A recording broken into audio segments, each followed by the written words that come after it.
Okay, so this is Phantoms versus Phantoms. It's also known as Ghosts.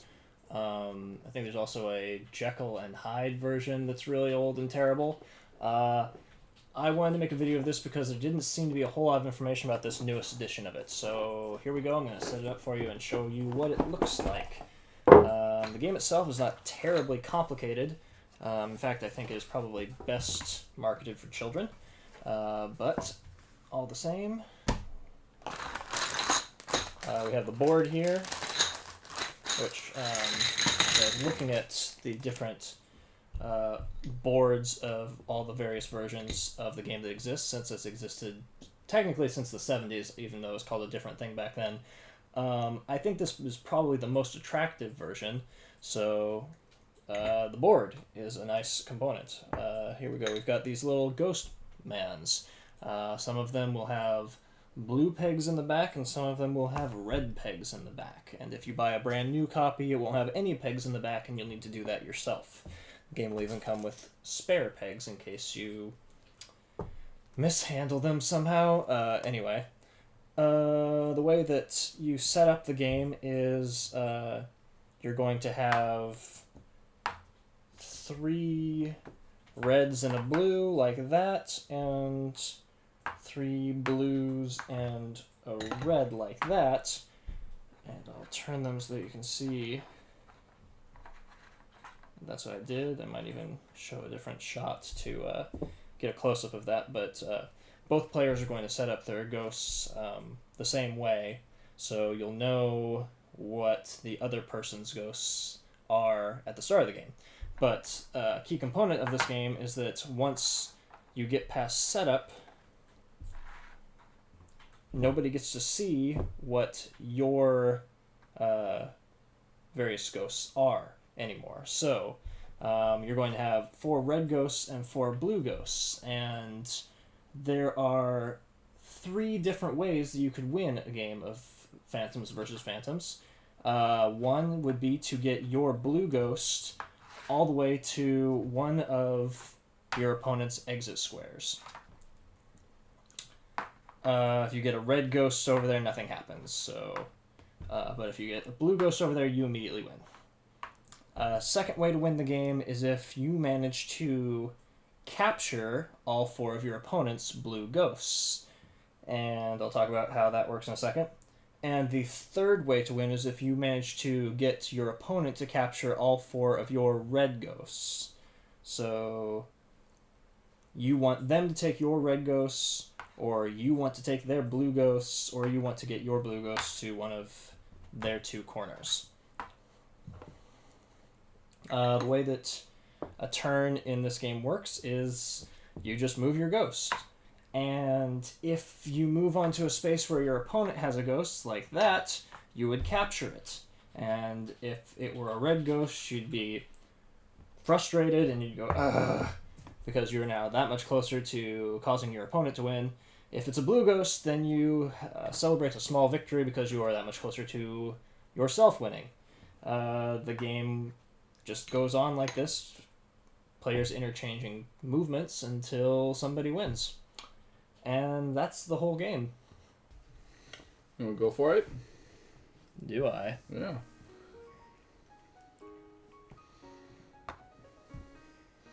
I'm curious to see if you win. It might tell us something. About? If there's a first player advantage. Okay. I guess that's possible.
So glad we're recording audio for this. Yeah, right?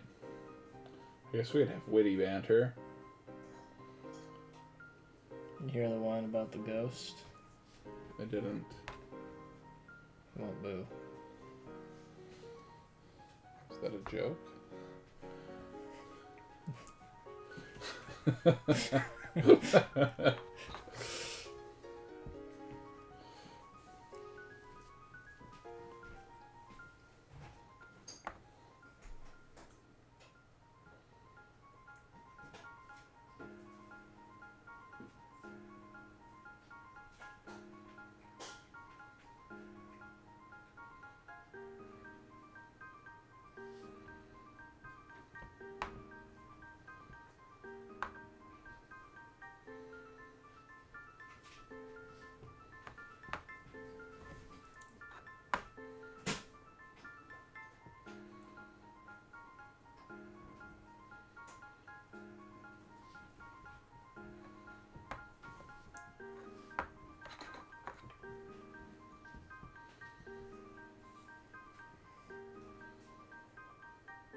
Can do this all day, buddy. Can do this all day.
You lose. I'll lose.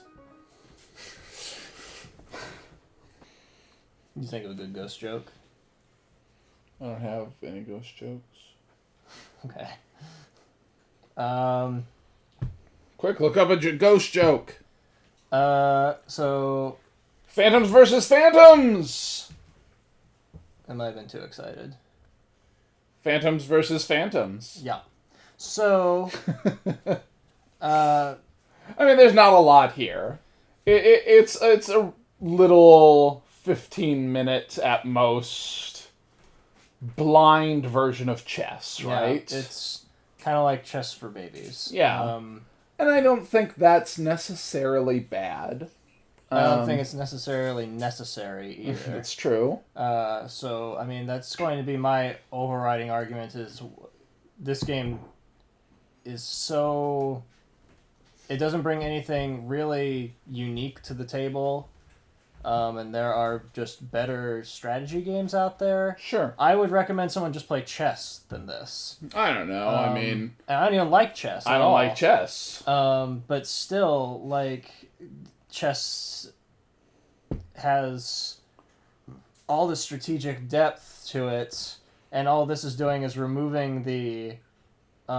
you're just playing with the pawns from chess, and some of them are good and some of them aren't, you know. Mm. It's kind of... It's adding hidden information, which I don't really feel is all that necessary to making it... I don't think it really improves the game.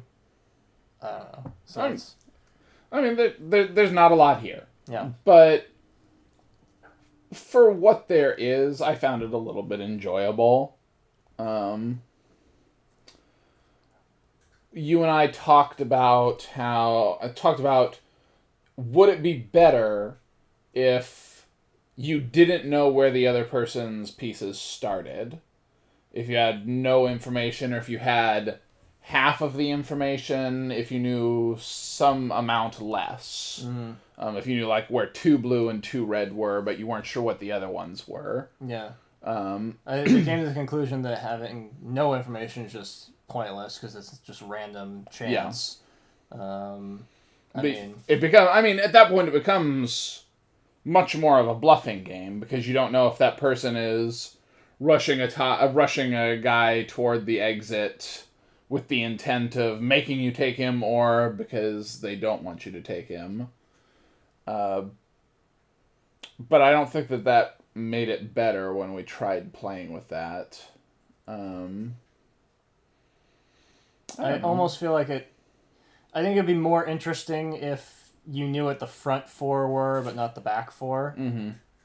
And even then, like, you'd be able to deduce what those 4 are in the back, but you wouldn't know what order they're in. Yeah. Because knowing exactly where the other ones are, then it's just a matter... Like, anyone who is good at just tracking information, someone who can count cards or something. Yeah, like in the play we just had, I knew where your blues were the entire time, and then by extension knew which ones were your reds. So, I think that kind of weakens the strategic depth of the game, I guess. And it makes it less accessible because there are people who are going to have an advantage over other people. But I also think that, this is really a game for children. It's not a game for... It says ages 8 to 99 on the box. I know it does. But, really, if you had a kid who liked, games kind of like chess or checkers, they liked that kind of abstract kind of strategy, this might be a game that they'd like. I think, kids that age might not even really know what abstract strategy is, so... Or if you're a person who likes, chess or checkers, and you have a kid and you want them to play something with them that's kind of in that style, I think that you could play this and they might enjoy that. Yeah. So, I don't think that it's... I'm not trying to say, like, this is a good game. But I don't think it's bad. I think, for what it is, it's decent. Okay. The theme, is nothing. It's completely meaningless. Right, but I guess that's another reason to look at the game a different way, is that technically it's been around since 1971.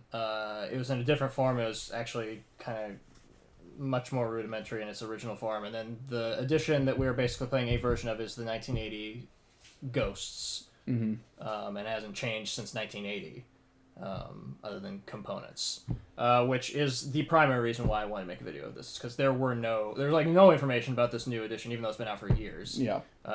So people can see this. I looked at all of them. I think that this board artwork is the best board artwork of any edition that exists. I don't think it's bad. I don't think the pieces are actually different from like the 1980 version. I think, except for the old ones glow in the dark. So I didn't test these out, but I'm almost certain they don't glow in the dark. I could paint them to make them glow in the dark, but I'm not really going to jump to that. That's a loss. I guess, yeah, like they needed to save money on glow in the dark paint. Whatever. So, you have to look at it like a game that came out in the 70s. Yeah. And that's what I mean, for what it is, it's not terrible. But, if it were me saying, if someone were asking me, do I recommend this game, I would say no, because there are other games. Like, there are just other games, even in this genre, that I would recommend over this one, so... Yeah. But, if it were at a Goodwill for $2, maybe. Okay. Sure, I guess. I don't want it, but maybe someone else... I don't have kids, so maybe that factors into that heavily. Sure. What do you want to rate it? Because you're more enthusiastic about it than I am. Like I said, I don't think it's good, but I also don't think it's terrible, so probably somewhere like a 5. Alright. Because, you know, giving it a little bit of leeway for how old it is, and just judging it within its genre of age, what I think their target age was. You? 4 to 4.5. That's kind of what I thought you'd say. Like, Okay. So there you go. That's Phantoms versus Phantoms, a strategy and bluffing game. Patrick Swayze reference. Ghost. That's true. That was a movie. You know what? Ghost Dad. Is that a movie? You don't remember Ghost Dad with Bill Cosby? I don't think I ever saw that. Oh, man.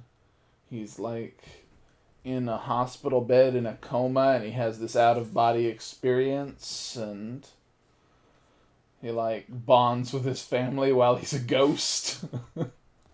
It's terrible. Phantoms versus Phantoms.